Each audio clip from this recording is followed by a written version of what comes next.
Hello and welcome to the episode of HappyRuH Wellness Talk. So today we are diving deep into the enchanting world of Attars, also known as Ittars. So today we have an expert in Attars. So I want to welcome Mr. Pavel, who has been here with us today. So let's start about knowing the history of Attars and knowing how it was origined and the significance of it. Thank you so much. Thank you so much for having me here. I'm thrilled to be here and share whatever little I know about the subject. But it is an important subject too, so let's dive into it. Yeah.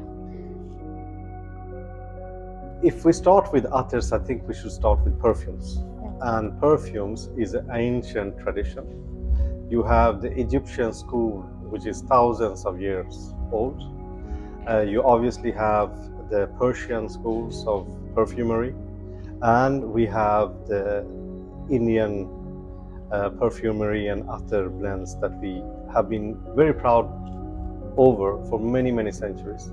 Unfortunately, it's fading out. That's why we are reviving it again. So attar is a deep area which is a blend of different kind of flowers or wood or whatever it is that you're blending into it. So if you say, for example, that you have essential oils. So essential oils is oils that is distilled by take a rose, for example, that you take the leaves of the rose, the petals of the rose, and then you take out the oils from it. So that becomes the essential oil of roses. Now, others is actually pre-married before the creation, and I find it really beautiful because you take the rose, you take some, say, lavender, say you take some other wood and so on, and before the first oil comes, it's already pre-married. Oh. So not only is it pre-marriage, the one who is creating it needs to know what ingredients the person will have before the creation of the oil. That's fascinating how Attars has been with us throughout our history. So moving to the next question. So can I know what makes Attar unique compared to the other fragrances that we have in the market? Yeah.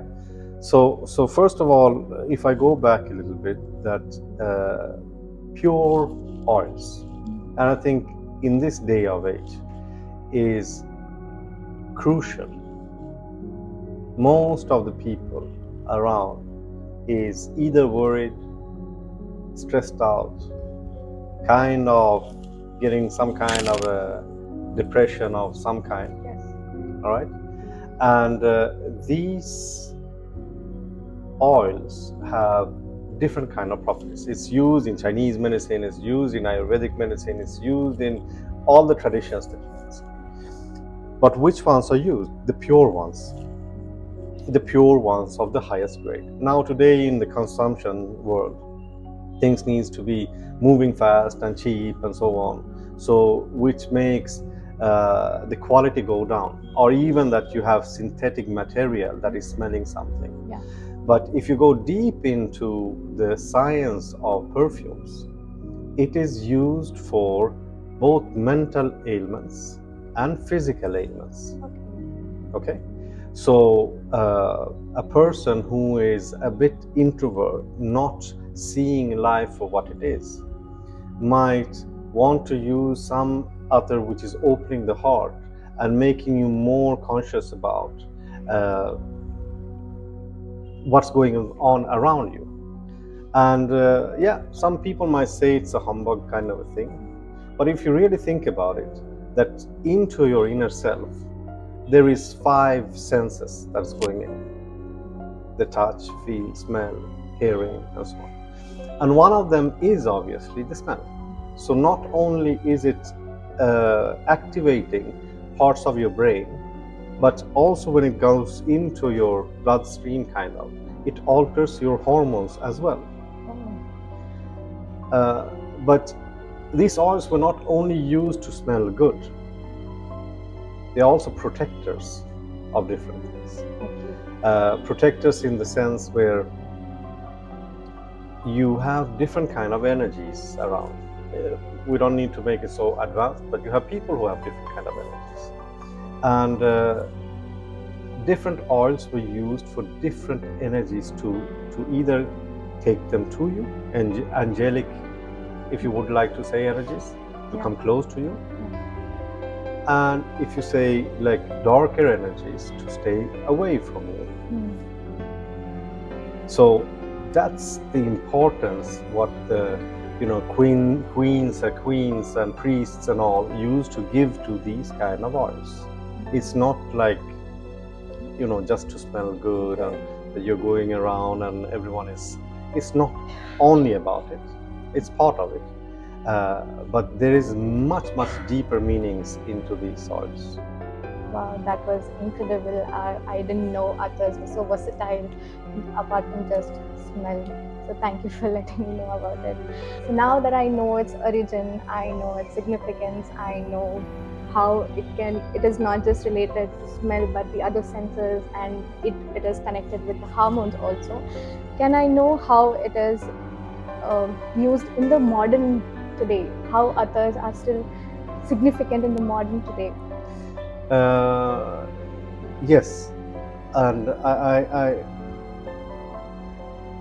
the time is what it is, and we call it modern, right? Yeah. But have the human beings changed? No. Actually, No. the last thousands of years. I mean, you are having sleep disturbances, and maybe one person or two would have it hundreds of years ago. But why is it that we have so much sleep disturbance today? Has it any relation with watching the screens, or all the lights are on all the time and the body is not attuned with its inner biological clock? I guess the lifestyle has been. The lifestyle has changed, right? Yeah. But the human body, why it's not sleeping, is because of it's not synced with what is going on around it. We are not synchronizing with the moons and the stars and the trees and the seasons as before. We are eating hot things in hot days, cold things in cold days. There is no rhythm with us being alive in this world and universe, which is actually constantly alive around us, right? Yeah. So it's as significant, if not even more significant, today than before, because the world was, in a sense, much smaller only 20 years ago. Yeah. Today you can go to Los Angeles on your Google Maps in a blink of an eye. Yeah. And you have the worries in a corner of a world which is worrying you as well today, which was not there like 50 years ago. You would have whatever is in the news and that's what it is, but now you're getting all this information in real time. And I think it's high time for us to start to say that, okay, fine, I care about it, but this is also my time. This is also my boundary. And how do I keep myself attuned with myself? Right? How do we are coming into a world where everyone needs to be like the influencer, or like that movie star, or like that person. Okay, what about yourself? What about the uniqueness of being you? Right? And for that we need to have different exercises, whether what kind of running or yoga or meditation or praying that you're doing, to tune yourself with yourself or the higher self. And you need aids, helps, tools to tune you in to that kind of a mindset, to be able to come home from a busy day of work and a busy buzzing traffic and just wind down. So I think in modern time it's very important that we use these pure tools for ourselves, take some time out for ourselves.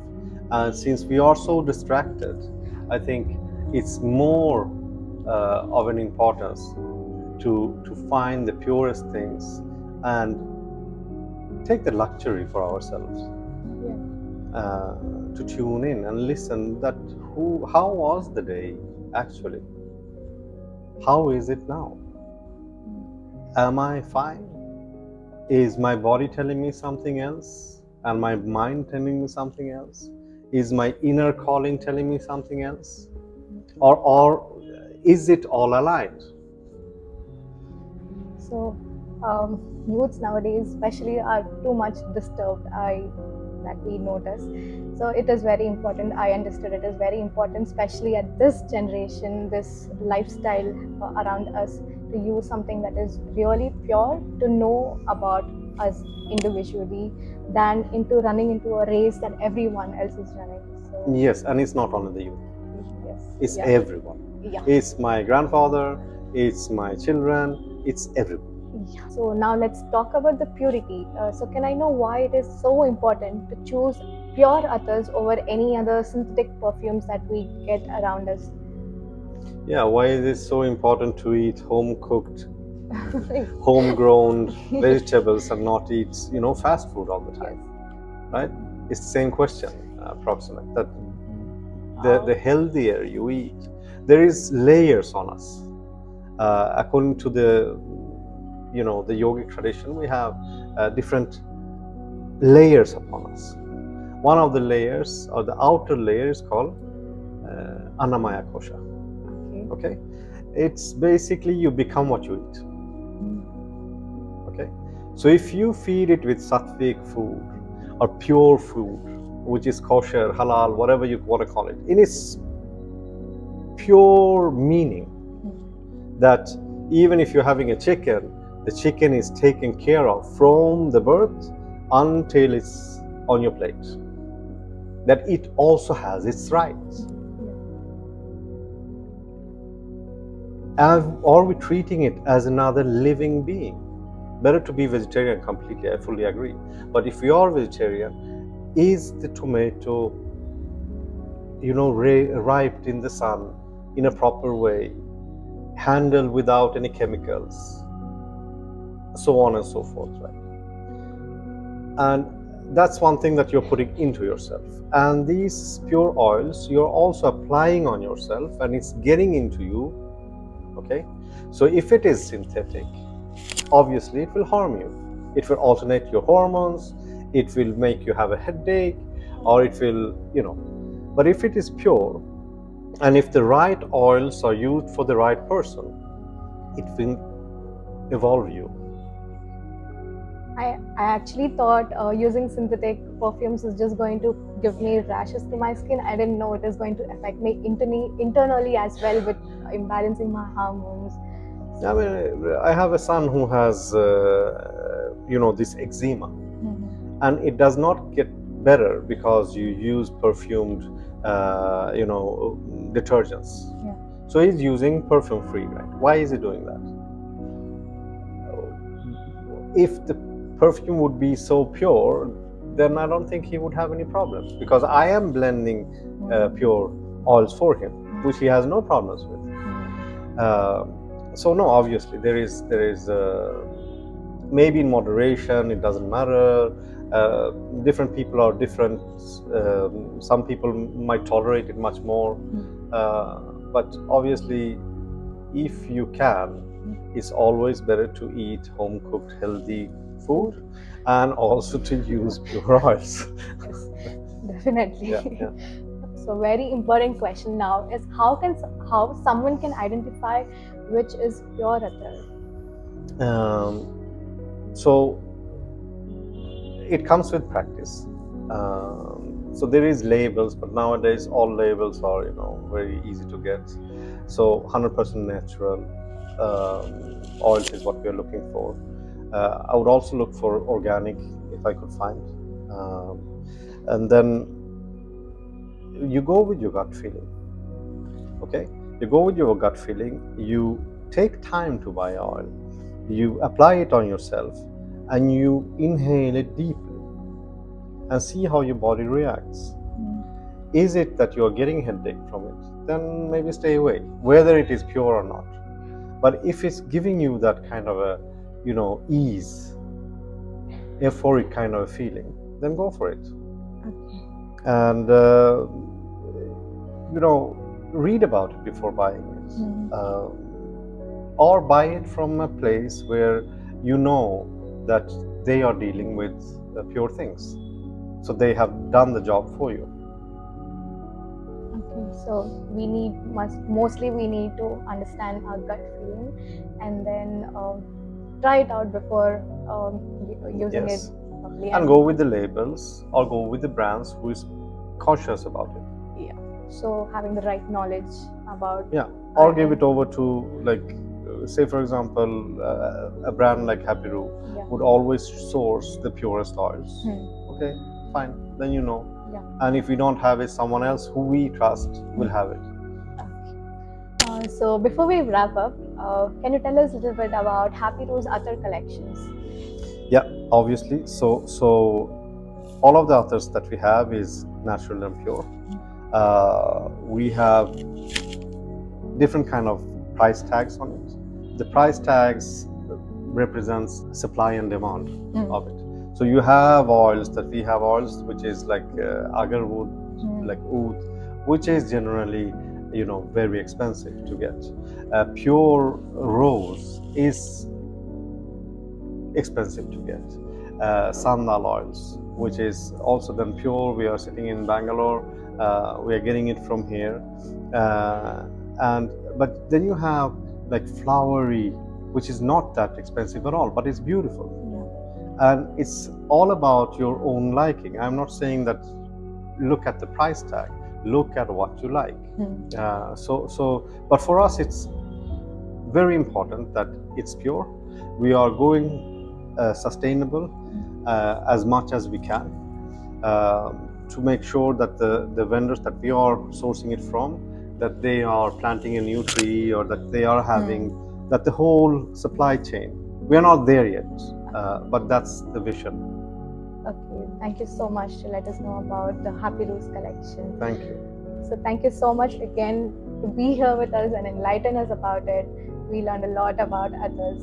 Thank you so much. We are genuinely grateful to have you here today. Thank you. Thank you. Thank you. Thank you so much.